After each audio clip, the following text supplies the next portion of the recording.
Ma'am आएंगे ma'am, अभी test दे रहे होंगे मैम। टेस्ट था ना आज लास्ट वाली क्लास में, तो वही सबमिट कर रहे होंगे। ओके, बट ऑलरेडी बहुत टाइम हो गया ना। देखो मैं कब से वेट कर रही हूँ, पता है, मैं 5 मिनट से वेट कर रही हूँ। मुझे लगा अब आएंगे, but nobody is responding. Yes ma'am. Ma'am मैं ग्रुप पे मैसेज कर देती हूँ एक बार। हाँ प्लीज। मैंने भी ग्रुप में मैसेज किया, बट एक बार तुम जो तुम लोगों का पर्सनल ग्रुप होगा उसमें मैसेज करो। Okay ma'am.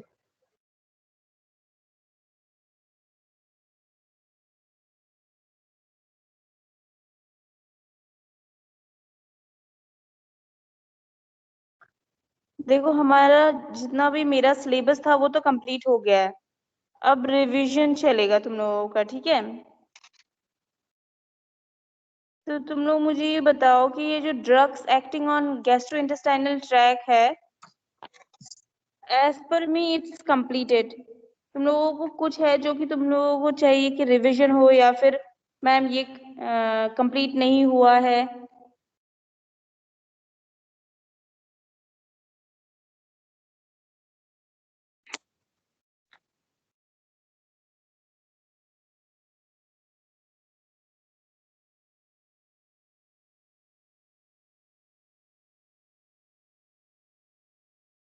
प्रज्ञा,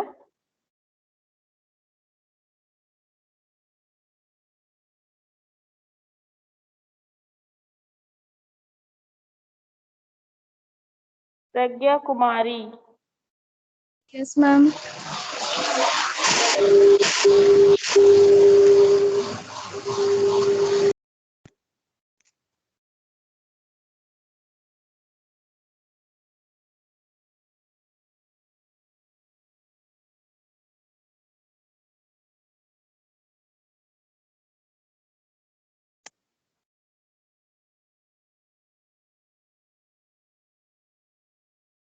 tell me.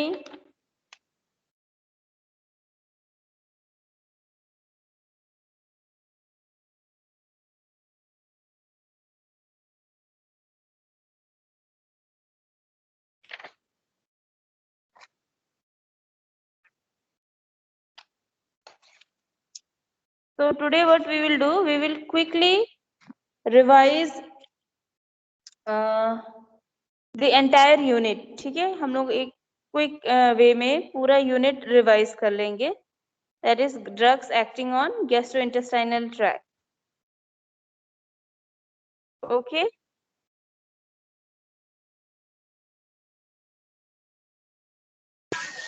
Okay ma'am.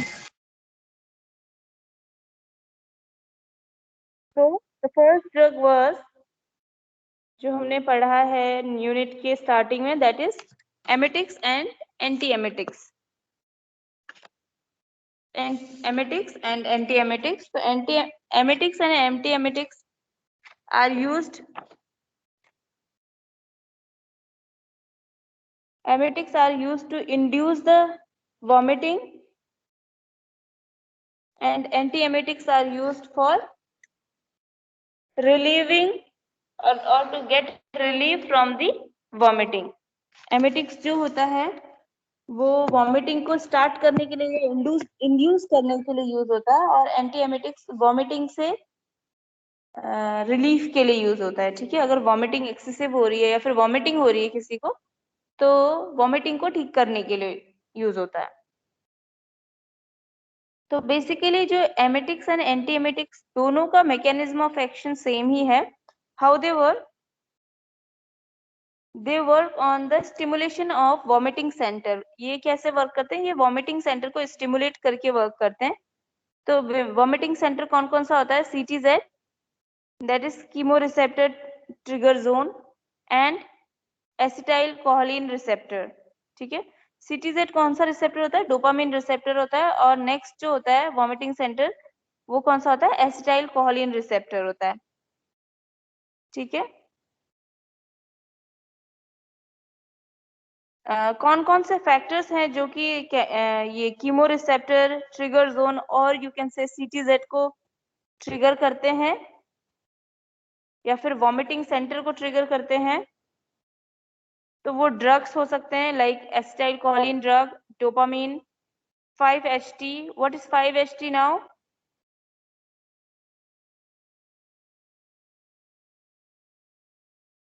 5-hydroxytryptamine receptor, और you can say इसका दूसरा alternate name जो है वो है serotonin. ठीक है, serotonin receptor. तो यही मेन न्यूरोट्रांसमीटर्स होते हैं which are responsible for inducing vomiting and for relieving vomiting. दोनों चीजों के लिए responsible होते हैं. ठीक है, तो अब हमने एमेटिक्स में कौन कौन से मेडिसिन देखे थे? एपोमॉर्फाइन. ठीक है, ये क्या होता है? डेरिवेटिव होता है मॉर्फिन का. ये डेरिवेटिव है मॉर्फिन का, बट ये क्या नहीं करता है, इसमें एनाल्जेसिक इफेक्ट नहीं होते, मतलब जो पेन रिलीविंग इफेक्ट नहीं होते, ये वॉमिटिंग को रिलीव करता है, इंड्यूस करता है, सॉरी. ठीक है, तो इसका डोज कितना होता है? 6 mg IM and subcutaneously injection के थ्रू जाता है. Next medicine is ipecacuanha. IPECACUANHA. So how this medicine works? इस मेडिसिन का दो वो सेंट्रल और पेरिफेरल एक्शन है. ओके, ये सेंट्रल नर्वस सिस्टम में भी वर्क करती है एंड पेरिफेरल नर्वस सिस्टम में भी वर्क करती है. ये क्या करती है? वॉमिटिंग को इंड्यूस करती है. कैसे? By stimulating CTZ, that is chemoreceptor trigger zone. Chemoreceptor trigger zone यानी कि डोपामिन रिसेप्टर जो है उसको स्टिमुलेट करके ये वॉमिटिंग को इंड्यूस करता है. ठीक है, ये तो सेंट्रल नर्वस सिस्टम हो गया. अब पेरिफेरल में कैसे करता है? By irritating gastric mucosa. Gastric mucosa को इरिटेट करके पेरिफेरल में वर्क करता है. तो this is the only medicine which works both on central and peripheral nervous system. ये हम मोस्टली ये ओरली लेते हैं और सिरप के फॉर्म में लेते हैं. इन्फेंट्स के लिए जो डोज रिकमेंडेड होता है 5 to 10 ml, चिल्ड्रंस के लिए 10 to 15 ml and for adults 15 to 30 ml. And after having the medicine you have to drink water just after having the medicine. और वाटर कितना लेना है आपको? 200 ml. और इसको लेते ही आफ्टर 15 to 30 minutes वॉमिटिंग होना स्टार्ट हो जाएगा. So these are the two most commonly used emetics, and emetics are the medicine which induces vomiting. Now the second medicine, second is anti-emetics medicine. तो anti-emetic medicine क्या होते हैं कि जो vomiting है उसको रिड्यूस करते हैं. वॉमिटिंग सेंटर को कैसे, वॉमिटिंग को कैसे रिड्यूस करते हैं या नोजिया को कैसे रिड्यूस करते हैं? It reduces both nausea and vomiting. And how it reduces? By depressing the vomiting centre in the brain. जो वॉमिटिंग सेंटर अगर एक्सेसिवली एक्टिव है ना, ज्यादा एक्टिव हो गया, तो वो वॉमिटिंग को इंड्यूस करेगा. और अगर वो डिप्रेस है, मतलब वो एक्टिवली वर्क नहीं कर रहा है या जो उसका नॉर्मल एफिशिएंसी है वर्क करने का उससे कम वर्क कर रहा है, तो क्या होता है? आप जो वॉमिटिंग है वो नहीं होगा, वॉमिटिंग होना बंद हो जाएगा. If somebody is having vomiting then it will stop. तो सबसे पहला मेडिसिन जो यूज होता है एंटी एमेटिक्स के फॉर्म में, first is anticholinergic drugs. Okay, and second one is dopamine antagonist. Third is antihistamine और anti allergic. And the last one is 5-HT antagonist or serotonin medicine.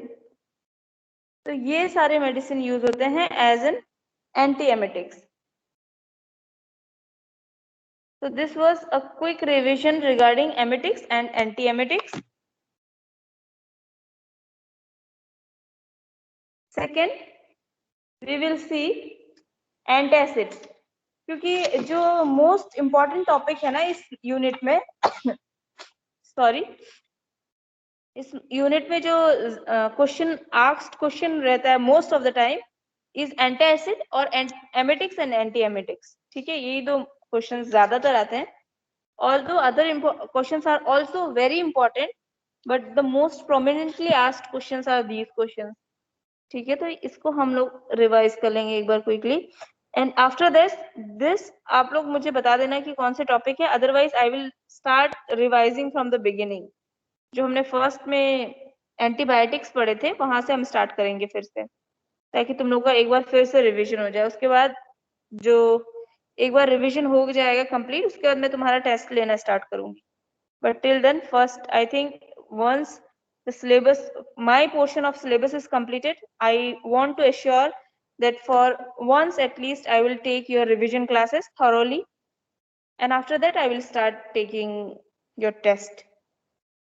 तो अगर किसी ने लास्ट क्लासेस में कुछ classes miss हो गई या फिर ऑनलाइन आए बट अटेंडेंस पर्पस से ऑनलाइन हो और सुनना उनना कुछ नहीं है, रेस्ट कर रहे हैं पीछे, और अभी मगर मन है कि हाँ चलो पढ़ लेते हैं बिकॉज एग्जामिनेशन आर कमिंग, तो आप लोग अभी जो दोबारा क्लासेस चल रही हैं वो अच्छे से पढ़ सकते हो।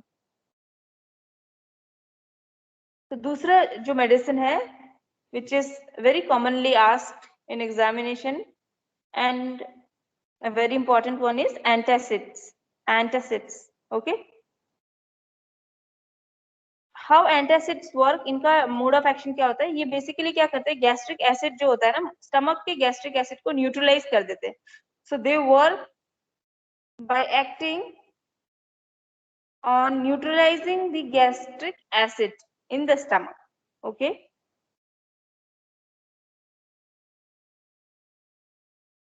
so ये क्या करते हैं basically,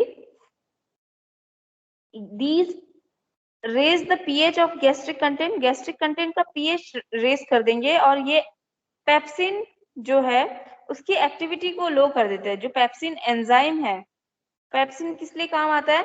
what's the use of pepsin?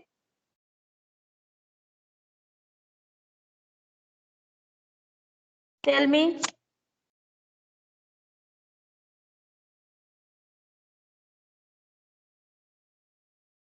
Pepsin क्या करता है?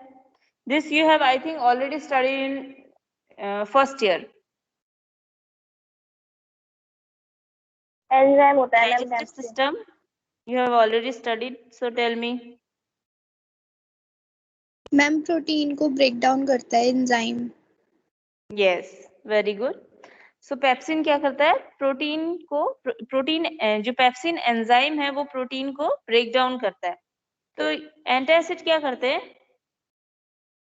गैस्ट्रिक जो एसिड है स्टमक में, उसको कैसे न्यूट्रलाइज करते हैं? First they will raise the pH of gastric content का पीएच रेज कर देंगे। ठीक है, अगर पीएच रेज हो रहा है तो क्या हो रहा है? वो एल्कलाइन होता जा रहा है ना। नेचर में जितना पीएच ज्यादा होता है उतना एल्कलाइन होता है, और जितना पीएच कम होता है उतना एसिडिक होता है नेचर में। तो गैस्ट्रिक कंटेंट के पीएच को इंक्रीज कर देते हैं, एंड पेप्सिन का जो एक्टिविटी है, पेप्सिन एंजाइम का जो एक्टिविटी है उसको स्लो कर देते हैं। इसका मतलब पेप्सिन अब जो है प्रोटीन को भी डाइजेस्ट नहीं कर पाएगा। आई मीन पेप्सिन का अगर एक्टिविटी स्लो हो गया तो the person's body would not be able to digest और ब्रेक डाउन द प्रोटीन। और जो एंटासिड्स होते हैं ना, वो बेसिकली सिम्टोमेटिक रिलीफ देते हैं। और सिम्टोमेटिक रिलीफ में मतलब आपको क्या क्या सिम्टम्स आ सकते हैं गैस्ट्राइटिस के टाइम में या पेप्टिक अल्सर के टाइम में? तो पेन होता है एंड बर्निंग सेंसेशन, ऐसा लगता है कि जैसे बर्न हो रहा है अंदर कुछ। तो ये कौन कौन से इसमें अदर देन पेप्टिक अल्सर किस किस में यूज हो सकता है? एक तो पेप्टिक अल्सर में, देन गैस्ट्रिक रिफ्लक्सिस में, ओके, ईसोफेगाइटिस, इन्फ्लेमेशन ऑफ ईसोफेगस, उसमें यूज हो सकता है। अदर फॉर्म ऑफ डिस्पेप्सिया, मतलब कोई और फॉर्म ऑफ इंडाइजेशन है, डिस्पेप्सिया है, then also antacid can be used. So the very first antacid is sodium bicarbonate. जो सबसे पहला एंटासिड है वो है सोडियम बाइकार्बोनेट। ये क्या है? ये बहुत ये बहुत फास्टली एंड रैपिडली एक्ट करता है, और ये एक बहुत पोटेंट न्यूट्रलाइजर है। मतलब एसिडिक लेवल अगर इंक्रीज है तो ये बहुत इफेक्टिवली उसको न्यूट्रलाइज कर देता है। एसिडिक नेचर जो होता है हमारा और एसिडिक कंटेंट अगर ज्यादा सिक्रीट हो रहा है जिसकी वजह से एसिडिक नेचर हो रहा है गट का, so it acts very rapidly, बहुत फास्टली वर्क करता है and it neutralises the acidic nature of gastric juice. ये क्या प्रोड्यूस करता है गट में? इट प्रोड्यूसेस CO2 और उसकी वजह से क्या हो जाता है? गैस्ट्रिक डिस्टेंशन एंड इरेक्टेशन, यानी कि इरेक्टेशन का मतलब ERUCTATION, इरेक्टेशन का मतलब होता है बर्पिंग। ओके, गैस्ट्रिक डिस्टेंशन हो जाएगा, मतलब गैस्ट्रिक डिस्टेंशन में क्या होता है कि पेट फूल जाता है, ठीक है, और इरेक्टेशन होगा यानी कि बर्पिंग होना स्टार्ट हो जाएगा। Although this sodium bicarbonate is not used nowadays, आजकल ये इतना यूज नहीं होता है, ये पहले बहुत यूज होता था बट आजकल इतना यूज नहीं होता है। इसका अदर देन गैस्ट्रिक कंटेंट को न्यूट्रलाइज करने के अलावा इसका और दूसरा कार्बन वर्क क्या है? Alkalisation of urine and treatment of acidosis, ठीक है, जो मेटाबॉलिक एसिडोसिस हो जाता है उसको ट्रीटमेंट में भी यूज होता है। अलोंग विद इट जो यूरिन में जो एल्कनाइजेशन हो जाता है ना, नहीं, यूरिन को एल्कलाइन करने के लिए भी यूज होता है। डोजेस कितना होगा? 1 to 5 ग्राम ओरली।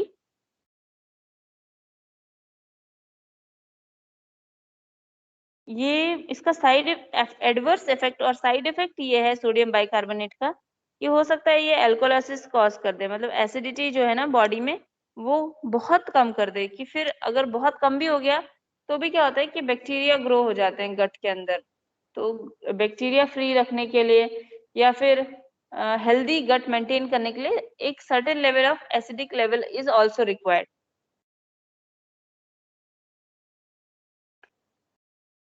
और इसकी वजह से क्या हो सकता है कि सोडियम का लोड ज्यादा बढ़ सकता है बॉडी में, और अगर सोडियम बॉडी में ज्यादा है तो क्या होता है? अडीमा होता है, और फर्दर अडीमा की वजह से क्या हो सकता है? कंजेस्टिव हार्ट फेलियर हो सकता है, CHF। Next medicine is magnesium hydroxide. ये कितना देते हैं? 0.5 to 1 ग्राम और 5 to 10 ml ओरली देंगे।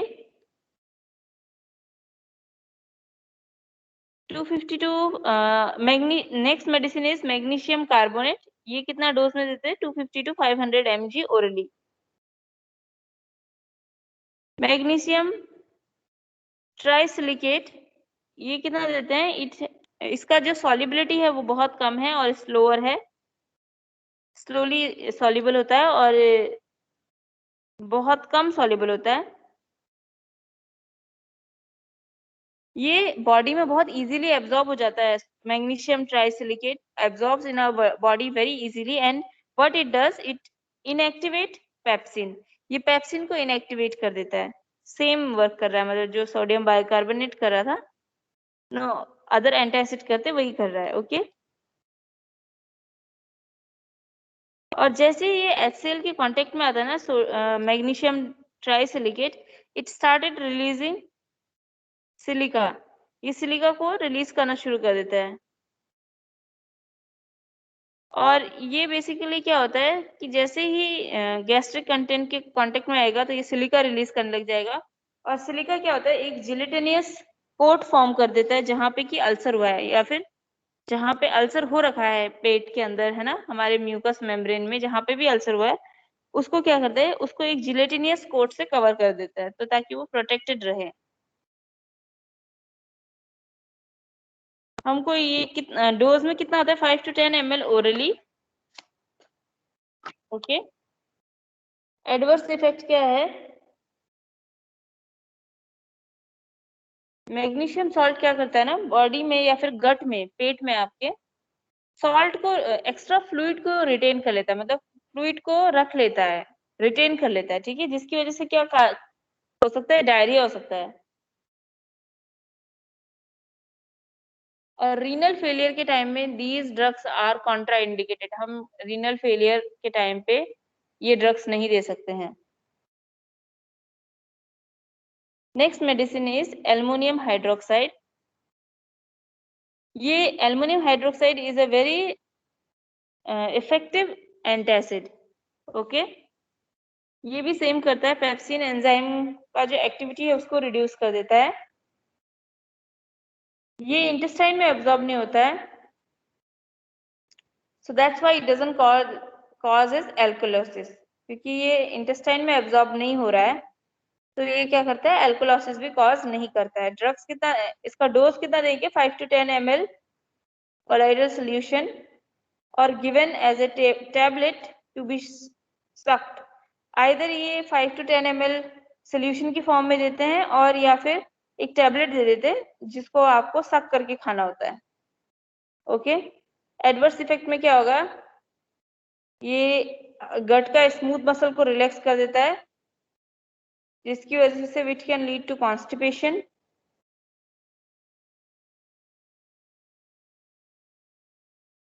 तो इसी के जो इसका ये कॉन्स्टिपेशन कॉज करता है ना, इसी को काउंटर एक्ट करने के लिए, मतलब इसको बैलेंस बनाने के लिए ये मेडिसिन कभी भी जब भी देते हैं, that is this is given along with aluminum hydroxide, sorry, aluminum hydroxide is given along with magnesium salt।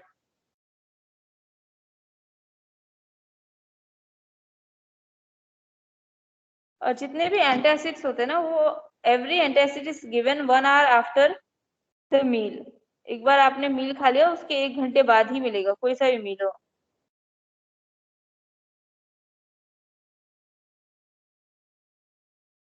then other medicine category is histamine receptor blockers और H2 blockers। इसके अंदर कौन कौन सा मेडिसिन आ जाता है, ये as per the name suggest, जैसे कि आपको नाम सुन के समझ में आ रहा है कि हिस्टामिन रिकॉर्डर्स, रिसेप्टर्स और H2 ब्लॉकर्स क्या करते हैं, they blocks the action of histamine on H2 histaminic receptor. जो हिस्टामिन का एक्शन होता है ना हिस्टामिनिक रिसेप्टर में, H2 हिस्टामिनिक रिसेप्टर में, उसको स्टॉप कर देता है। ठीक है, और ये स्पेशली कहाँ पे कॉज करता है, ये गट के अंदर, कि histamine H2 receptor histaminic receptor का एब्जॉर्प्शन ही नहीं होगा। और इनको क्या बोला जाता है, H2 antagonist. They are also termed as H2 antagonist. Histamine से क्या हो सकता है, सेक्रेशन हो सकता है गैस्ट्रिक जूस का। मैम यस, मैम एक बार रिपीट करना। कहाँ पे रिपीट करना है, कौन सा? मैम यही वाला जो आप बता रहे हो, रिसेप्टर, हिस्टामिन रिसेप्टर। ओके, तो देखो these histamine receptors blocker or H2 blockers, okay, these agents block the action of histamine in H2 histaminic receptor। देखो हिस्टामिन का ना, ये हिस्टामिन को ब्लॉक कर देता है।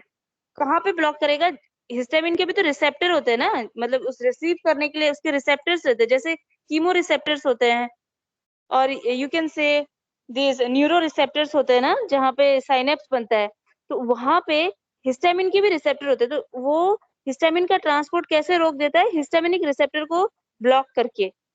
ओके, और हर बॉडी के वेरियस प्लेसेस में ये करने लग जाता है, और स्पेशली कहाँ पे करता है, स्टमक वॉल में। तो स्टमक वॉल क्या सेक्रेट करता है, HCl सेक्रेट करता है, राइट। तो उस समय क्या हो गया, अभी हिस्टामिन भी सेक्रेट होना बंद हो गया, तो अब क्या होगा, एंड जो एसिडिक कंटेंट है वो कम हो जाएगा। ठीक है, H2 जो ये हिस्टामिन H2 एंटागोनिस्ट रिसीव होना बंद हो जाएगा। These are also termed as, जैसे हिस्टामिन रिसेप्टर बोल सकते हो आप इसको, H2 ब्लॉकर बोल सकते हो, और इसको आप ना H2 एंटागोनिस्ट भी बोलते हैं। ओके, और जो ये हिस्टामिन है ना, बेसिकली यही रेस्पॉन्सिबल होता है हमारे स्टमक में एसिडिक सेक्रेशन के लिए। तो अगर हिस्टामिन ही रिलीज नहीं हो रहा तो एसिड भी नहीं बनेगा। और अल्सर किस लिए होता है, पेप्टिक अल्सर किस लिए होता है, excessive secretion of gastric HCl। Content, है ना, excessive secretion of gastric content damages the mucosa of stomach Stomach lining, lining. है ना, जो स्टमक में जो अंदर से लाइनिंग होती है म्यूकस लेयर की, उसको डैमेज कर देता है। तो अगर Yes. Histamine is responsible for the secretion of acid, HCl के रिस्पॉन्सिबल है सेक्रेट करने के लिए। अगर हिस्टामिन ही रिलीज नहीं हो रहा है तो HCl भी रिलीज नहीं होगा, तो उस क्या है फिर हमारे ना गट का जो म्यूकस लाइनिंग है उसको टाइम मिल जाएगा रिकवर होने के लिए। जैसे एक जगह पे वुंड हुआ है, ठीक है, वहां पे आप बार बार पोक करोगे तो वो जल्दी थोड़ी रिकवर होगा। उसको अगर आप रिलैक्स कर दोगे, उसको छोड़ दोगे, तो वो रिकवर हो सकता है, राइट। उसको अपना रिकवरी के लिए भी टाइम देना पड़ेगा। तो ये क्या करता है, एक टाइम प्रोवाइड करता है गैस्ट्रिक, जहां पे भी अल्सर फॉर्म हुआ है या फिर वुंड फॉर्म हुआ है उस जगह को टाइम प्रोवाइड करता है ताकि वो हील हो सके। They also promote ulcer healing. Okay, तो ये अल्सर का हीलिंग को प्रमोट करता है बाय प्रोवाइडिंग द टाइम, क्योंकि वो अब क्या कर रहा है, HCl सेक्रेशन को ही रोक दे रहा है।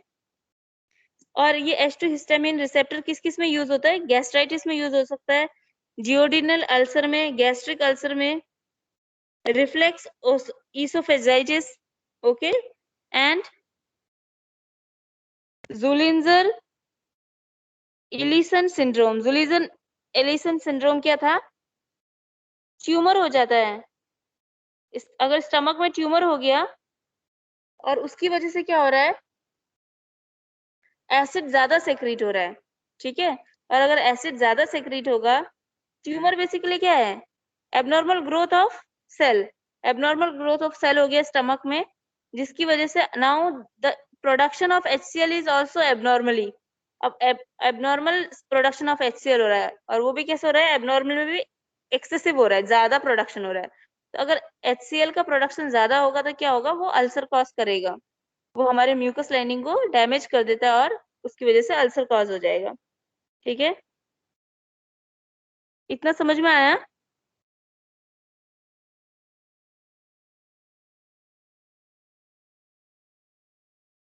Yes ma'am. यहाँ तक क्लियर है।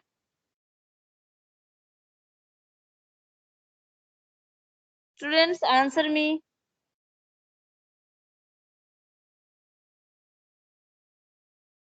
Yes, ma'am. Okay, so the first medicine is semitidine, then is ranitidine, then is famotidine। ये तीनों मेडिसिन दिया जाता है H2 ब्लॉकर में। Next come the category of proton pump inhibitor. ये अब प्रोटॉन पंप इनहिबिटर क्या करते हैं, ये H2 का एक्सक्रीशन रोक देते हैं बॉडी में, ठीक है, यानी कि नॉट H2H, H आयन का, ठीक है, दैट इज हाइड्रोजन आयन का जो एक्सक्रीशन है उसको प्रिवेंट करता है, उसको रोक देता है, ठीक है। और H is responsible for what? H is also responsible for the production of acid in the body। HCl है तो H प्रोड्यूस नहीं हो रहा है तो अब एसिड ही नहीं बनेगा, क्योंकि उसका केमिकल कॉम्पोजिशन ही पूरा नहीं हो रहा है।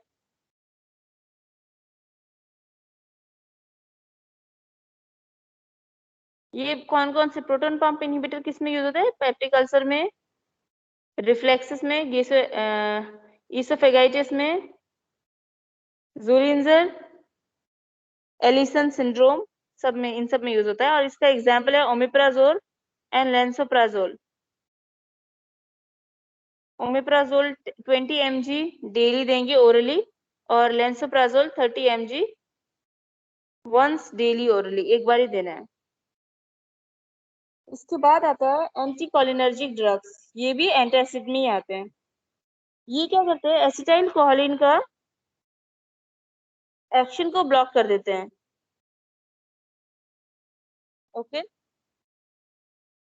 Yes, ma'am. जहाँ पे कोलिनर्जिक रिसेप्टर्स है ना, उसको ब्लॉक करके ये एसिटाइल कोलिन के फंक्शन को ही ब्लॉक कर देते हैं, ठीक है। तो एसिटाइल कोलिन का भी फंक्शन क्या होता है, गैस्ट्रिक जूसेस को सेक्रेट करना। तो अब एसिटाइल कोलिन का फंक्शन नहीं हो रहा तो क्या होगा, गैस्ट्रिक जूस का भी सेक्रेशन कम हो जाएगा या बंद हो जाएगा कंप्लीट। जब तक मेडिसिन है तब तक बंद हो जाएगा, या फिर कम हो जाएगा, और उसकी वजह से क्या हो जाएगा, एक टाइम मिल जाता है कि हम अपने गैस्ट्रिक म्यूकोसा को ट्रीटमेंट के लिए प्रिपेयर कर सकें। Okay,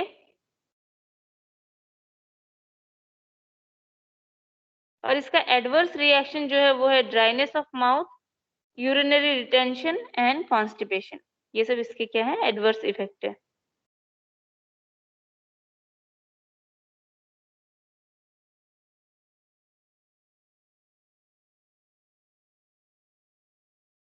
next medicine is prostaglandin. Prostaglandin क्या करता है,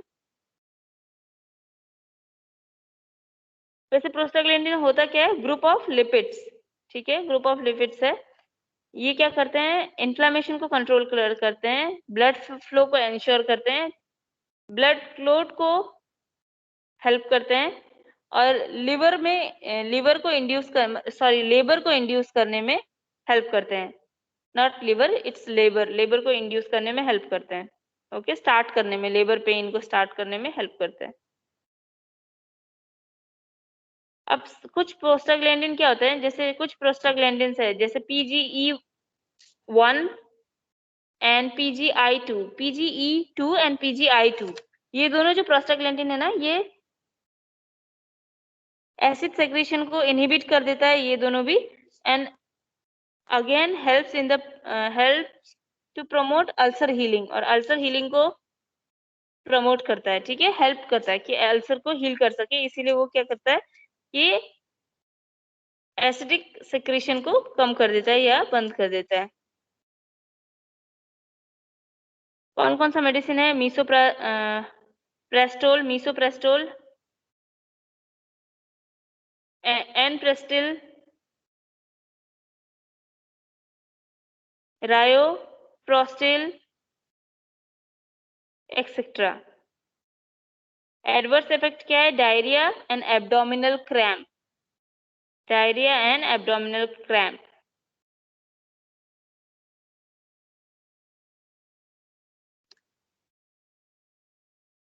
सो this is about your today's class. इसमें हमने दो चीजें देख ली, emetics, anti emetics and antacids. और नेक्स्ट क्लास से we will start revising from the second unit से किया था ना मैंने स्टार्ट, हाँ, तो we will start revising from second units. अगर तुम लोग को टॉपिक है तो मुझे दे देना, अदरवाइज मैं अपने हिसाब से स्टार्ट कर दूंगी, ठीक है। कोई डाउट है अभी आज की क्लास से? मैम आपने एक ड्रग बताया था ना जो लेबर पेन के लिए कॉन्ट्रैक्शन करवाता है, हाँ हाँ, मैम वो एक बार बताना।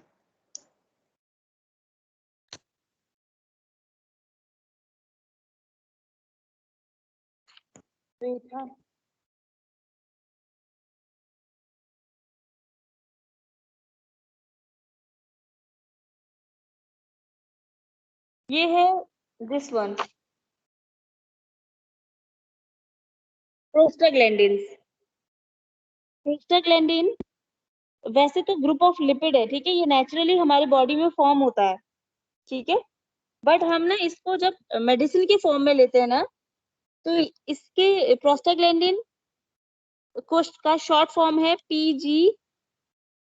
Okay, PG is short form, and now इसके वेरिएंट्स अवेलेबल होते हैं, ठीक है, इसके वेरिएंट्स आते हैं जैसे PGE2 and PGEI2।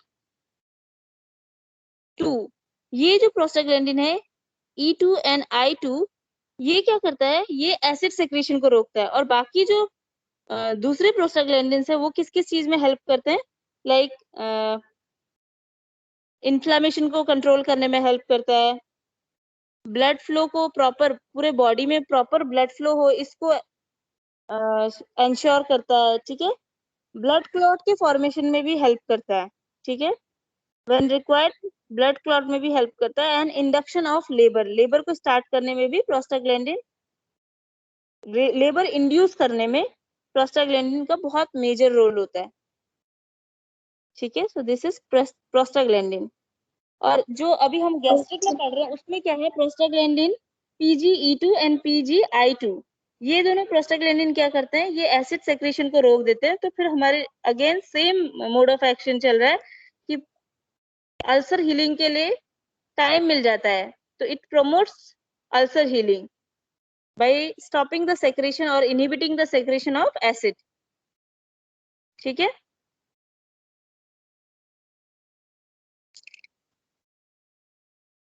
Okay ma'am, thank you. Welcome. Anything else, अगर किसी और को कोई पूछना है?